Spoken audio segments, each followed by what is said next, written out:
Hi, my name's Kassane Appleby, or Zane, and I'm from Fruity. Today, we are here to do a comparison between the Optimum 9400 and the NutriBullet. So who am I here with? Rory Bland, the whole food dude. How's it going, guys?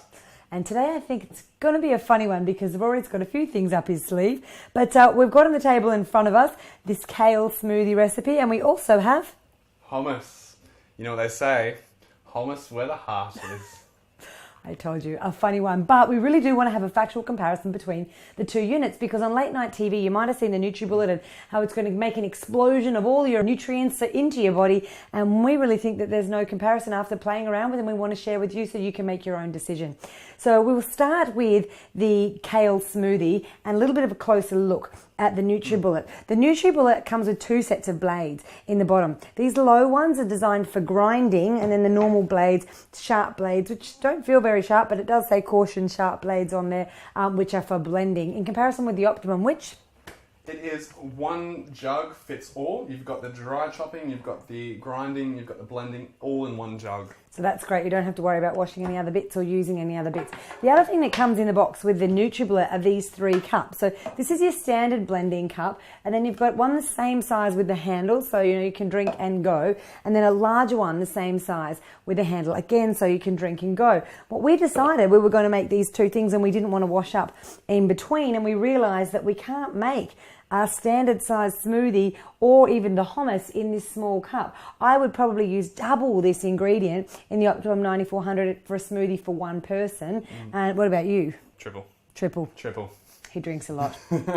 Smoothies, that is. So we do have the max line, and it's literally this much that we can fit in there. You know, not enough what I would consider to make an actual smoothie. So we are going to use this travel mug to make the smoothie directly in. And we're going to pop the kale in. And with all of these single-serve blenders, what you'll find is that you put all the ingredients into the cup, and then you turn the cup upside down, which puts a lot of pressure on the O-ring or the seal, and after a little while they'll start to actually leak. I've also popped in here a tablespoon of brown flax seeds. We've got exactly the same ingredients for both.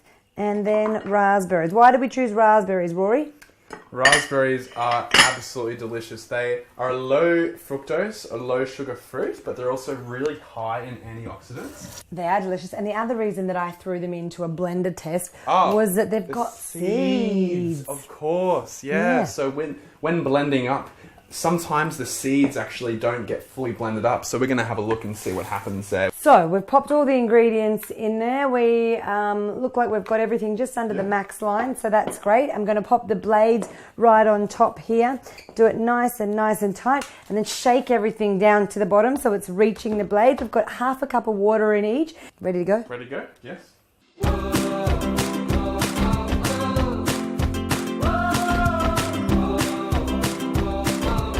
So about 30 seconds or so there, we've compared the two blenders. We've got the NutriBullet here, which I'm now having difficulty opening. We'll just take that off the bottom, and straight away we'll pour them into these nice clear glasses, and we'll see if we can see a massive difference. It does smell good, and the reason why I chose kale as well, we really did give it a good test here, because kale's a hard one to blend. Look, in mine I can see whole raspberry seeds coming through. I can see bits of flaxseed, and I can actually see little green chunks of kale that haven't been blended in properly. And I can feel that in my mouth as well.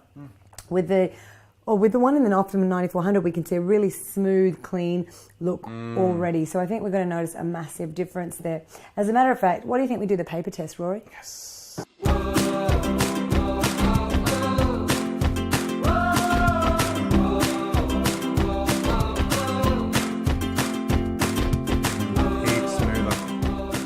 You can really tell the difference between the two, and I think the best way to tell is a taste test. What do you reckon?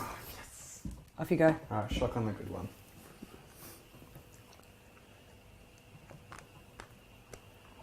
Oh, it's a good smoothie, man. Crunchy.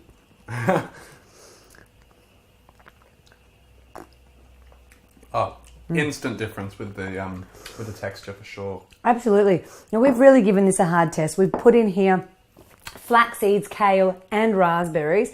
We've done exactly the same ingredients in both. We've blended for exactly the same period of time.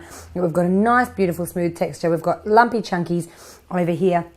And in my mouth, I can tell the difference straight away. Some of the things that stand out to me, especially in this one, is that I've got not only bits of raspberry seeds, which raspberry seeds are really hard to blend, but I've got bits of kale, which although a hardy leaf, is still a leaf and can usually blend quite well. What do you reckon? Yeah, it's still got remnants of the raspberries, the flax seeds, and the kale, especially the kale. And kale shouldn't be too hard to blend up. And in the one made by the Optimum, there's no trace of kale at all except for the greenness. That's it. So that's the way I like it. So there's a comparison between the smoothies.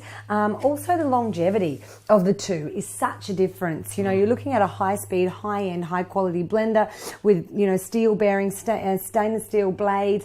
And then over here, we've really got a huge difference. You know, in the bottom, instead of the stainless steel drive socket, we've actually got the plastic drive socket. And I know I've used one of these before. And if, you know, the ingredients inside are too hardy, what happens is the plastic wears and breaks off. And eventually, this needs to be replaced. And by eventually, I mean 3 to 4 months rather than, you know, a blender that's meant to last 10 years. So that's from my personal experience from using one. Shall we pop aside the green smoothie, wash up our jugs and make a hummus? Absolutely. We'll see you soon.